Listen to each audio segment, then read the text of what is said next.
సినిమాలో ఈ స్టీఫెన్ అదేవిధంగా Pulivarthi Subbarayudu episode mind blowing నిజంగా.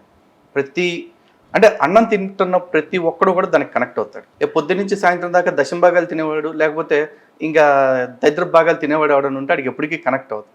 అండ్ నిజంగా ఆ థాట్కి మెచ్చుకోవాలి ఫస్ట్ ఆఫ్ ఆల్. అంటే మీకు ఇన్స్పిరేషన్ ఏంటి దానికి? ఇన్స్పిరేషన్ అంటే ఇప్పుడు మనం చదువుతూ ఉన్నాం కదా, చాలా చరిత్ర తెలుసుకుంటూ ఉన్నాం.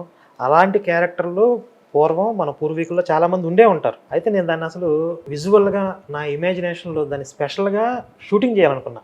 ఏదో చిన్న సినిమా క్లిప్ పెట్టాం కానీ అసలు నేను అనుకున్న రేంజ్లో కనుక అది షూట్ చేస్తే అందరూ సినిమా చూడటం ఆపేసి అక్కడే కూర్చొని ఏడుస్తారు.